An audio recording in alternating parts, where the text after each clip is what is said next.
Well, good morning. I'm delighted to have you back. We're still part of the Analytics Big Data in the Cloud conference, and I have an opportunity to meet with Godo, introduce him to you, and learn a little bit about what his business is, and maybe a little bit more about you too. So, sure. Who are you, Godo? Who am I? Well, I was born in Edmonton, so you get the Edmontonian accent. I can definitely pick that up. I thought so. And actually, my training is in biology. Okay, biology. Yes. But it's only remote from what you're doing today. That's right. The last 20 years I've been working in the energy field, focusing on efficiency, sustainability, and we've actually worked a lot in Canada, US, and in Europe as well. Europe has very high energy prices, so a lot of our work has been in that field. But recently we're shifting more back to Alberta and into building design. Building design. Yeah, it's really like high performance buildings. In the design phase, you get the best paybacks. Once you have finished a building, the payback's a lot harder because you have to modify existing infrastructure. Right. Then you're paying the full cost often. Well, if you have a design building, you just pay the incremental cost between being a bit more efficient from what was you designed. So as someone who's watched you from a distance, because I knew you and Chanto during the Carbon Busters, which is still part of your company. That's right. Hear of your biological background, see you now looking at building. Sounds like environment, respect for environment has always been part of your value set. For sure, I think we're definitely in the area of a social enterprise, like the triple bottom line, right? Economic, environmental, social.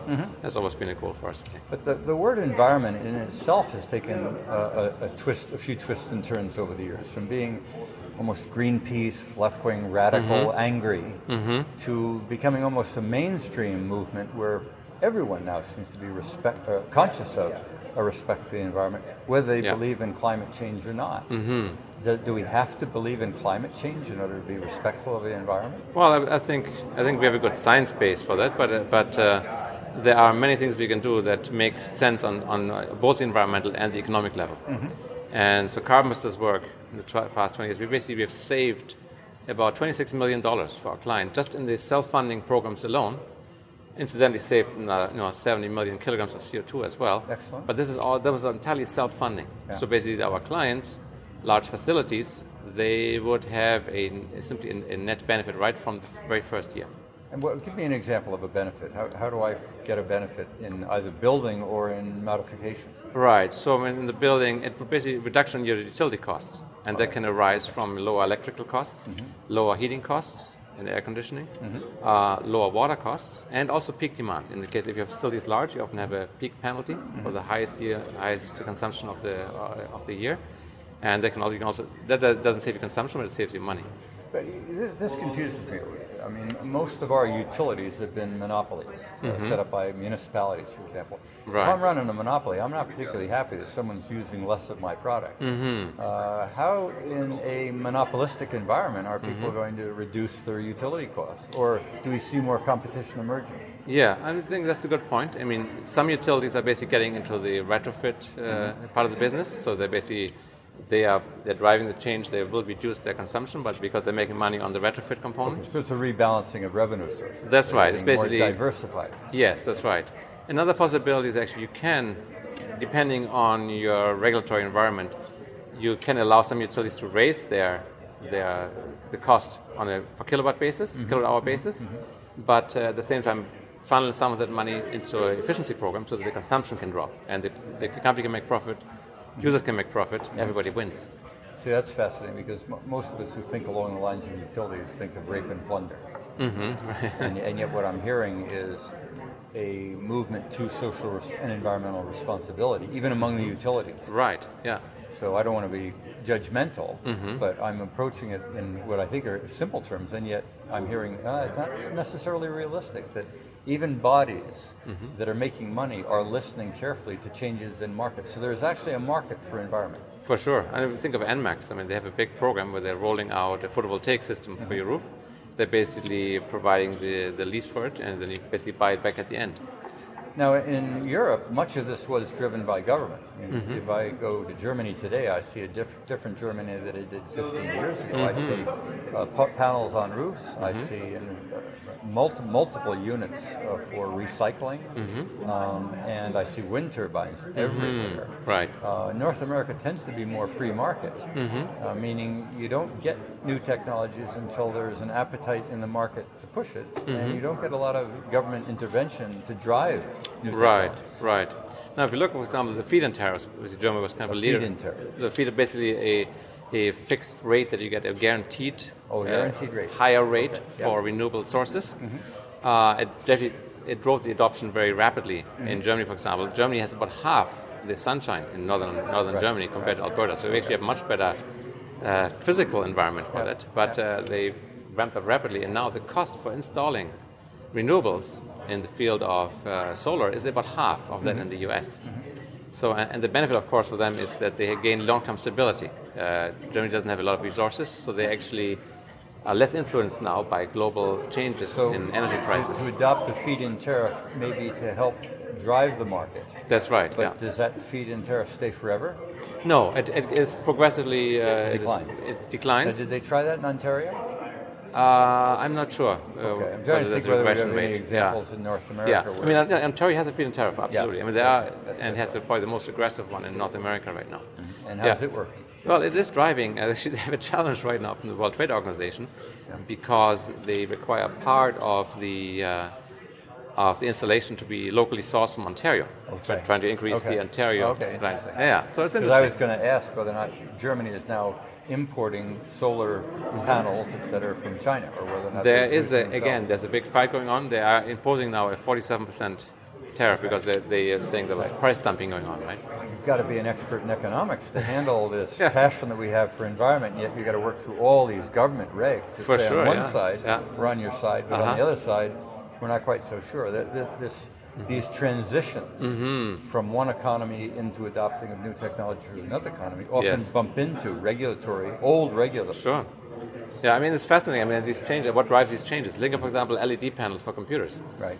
They were more efficient for sure, but they phased out the old CRT monitors way before the monitors were due for replacement, right? What drives this change? So what I'm coming back to a point I was making earlier, and that is with the movement toward green or the movement toward environment or just a recognition that something has been around us that we haven't treated respectfully in what we waste and in how we consume and what we leave around. So we're making this transition. This isn't unique to environment. I mean, I read in the newspaper today that the shale gas, which is technically driven out of a technology found in Calgary, Alberta, is literally a change agent. That the United States is definitely already getting into the exporting of energy when it was a huge importer. So technology can literally change an economy overnight. Right, it's amazingly disruptive. Well, and so a technology emerges, but the regulatory forces haven't necessarily changed, Right. and the sources of manpower and the certificates and the degrees. So a technology arrives which makes something possible, like the electric car, but overnight markets haven't shifted and regulations haven't shifted. Very true. So just because something is possible, which is the dream and the envy of an engineer or a new startup, just doesn't happen overnight. As exciting as it might be, as we have now discovered something, we're just at a beginning. I can remember when internet began, and if you weren't into e-commerce next year, you were out of business. Right. Well, a little bit of an exaggeration, I know. Sure, but I know it's something like our thinking that's really the same as the smart grid, right? Yeah. It has huge potential. It can stabilize the combination between supply and demand. It can increase reliability. And it can allow integration of renewables, right? But so it would seem to me that there's a competitive advantage to a state or a province or a municipality or even an individual business, that if you can be an early adopter and truly understand your consumer, that you may have a distinct advantage with technology. But if you don't, the technology is passive and in fact may be overpromising. Right. Yeah, I mean, it's always that fine edge between being at the bleeding edge of the leading edge, right? And you've been living through this. For sure, yeah. And I mean, you're only 23. So it's been 24, easy, actually. Let's not lie about that. But you've faced number of these challenges. Yes, and actually in the early 90s, that's one of the reasons why we worked a lot in the European market, because of the very high energy costs, relatively speaking, and also much greater awareness. And now I think that is changing in North America. Energy prices are going up. If you look at electricity, for example, awareness is a lot more there. Everybody wants to do the right thing, right? It's, as you said, it's not just climate change. There's air quality, there's asthma, there's water quality. There are many issues driving this. So I see today when I talk to college students or university students, many of them want to work in the environmental realm. It's huge, yeah, absolutely. It really is.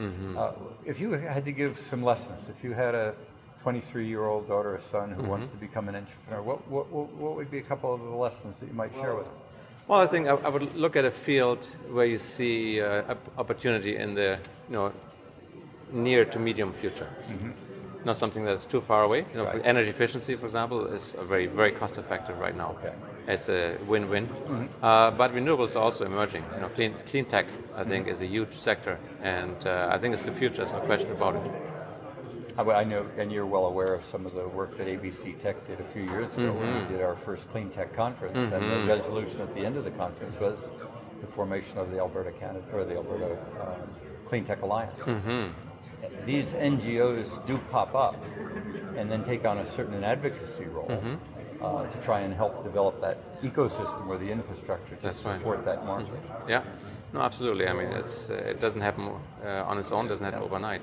But there's a complementarity then to a business that is struggling to make it, and an industry that may well nurture its business players, but they're not into business services.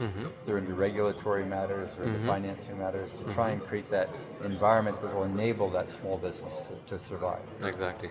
Is that, do you feel that's interfering, or is that actually part of the model, part of what you've seen evolving? It has to be part of the model, I think, because as you said, if the regulatory barriers to something that makes a lot of sense environmentally, economically, why wouldn't you do it, right? But in a democracy, the government is not necessarily going to take a leadership role. This is not socialism. We believe that market forces should have a bearing, and we believe that individuals must speak. So the role of the advocate in a democracy is an important one. A lot of people don't understand that. They think, oh, well, we want free enterprise and we want free market, but we want government to jump into things really fast and be a leader. So you got this oxymoron. Push and pull. Well, I think you basically want a level playing field, right? You want to internalize costs, for example. That's one of the components, so that you actually can compare what is the best choice that I can make. Do you see the next 20 years as exciting as the last 20 for you? Oh, I think it's, if anything else, it's accelerating.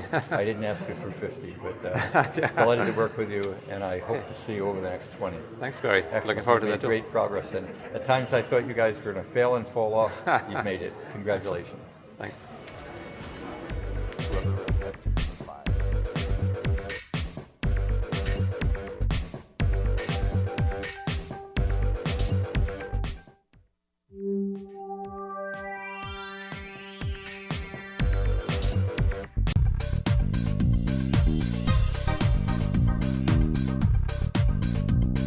Join the conversation next year as more cities become data-driven. Become a community partner. Contact us at info@abctech.ca.